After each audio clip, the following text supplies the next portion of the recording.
Of course, dili ta mosugot nga dili makapturan o postal ID ang Municipal Mayor dito sa New Corelia, Davao del Norte, si Mayor Georgian Monet Becker Federizo. Hi, ma'am. Pwede mo, kung ano lang yun. Wala, set. Wala? Pwede ka Pwede ma-smile, ma-smile, okay. pero dili lang makita ang ngipon. Anong pana cute-cute lang na siguro. Isa lang.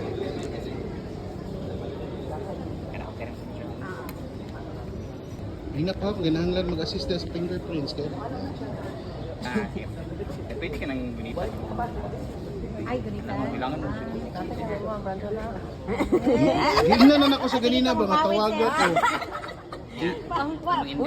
Willing daw siya mo assist. Nangurog mo yung dapat niyo. Na-tense ang operator. Natin sa operator. Saan man na, starstruck ka doon?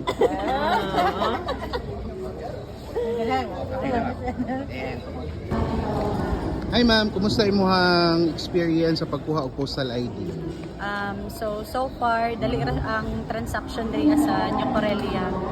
And then asa ni mo na hibalaan ang atong schedule nga mag-mobile ta dire?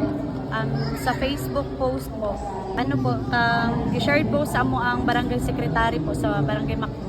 Ah, wow, so nakaabot yun sa mga barangay ang atong information dissemination Opo, sa yes. Facebook. And then ma'am, last question, unsa gyud pinaka-purpose nimo nga nagkuha kag postal ID? Since wala ko'y valid ID kay, ang ako ang mga valid ID kay single pa ko, then married naman ko karon, so gigrab na lang na ko ang opportunity nga makuha ko postal ID 3 since duol raman sa amoa. Affordable kaayo siya kay kung wadto patagtagom ang ibaya dito surgery ang 550 lang. Thank you ma'am, salamat. Hi ma'am, ayong buntag. Kasi full name nato ma'am. Joan Candoli Chat. Kumusta imo experience sa pagkuha og postal ID? Okay lang, dali lang man siya. And then asa mo naibalaan ma'am nga naatay capturing diri karon sa New Corelia diri sa my gym. I-post siya sa Facebook.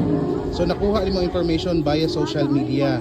So nakaabot sa inyo ang mga post nato. And then ma'am, unsay pinaka reason nga na nagkuha ka og postal ID? Pang valid ID sir, para sa tuwang pang valid ID. Okay, and then ma'am, last question, sulit lang ba ang 550 pesos na bayad for postal ID? Opo, sulit na siya kay for 3 years naman po siya. Dugay-dugay ng mga gamit. Wow, thank you ma'am. Natakaroon sa New Corelia, Davao del Norte. Kaya akong kauban no? Para sa Servisyo Caravan and Civil Post nag-offer of mobile postal ID capturing.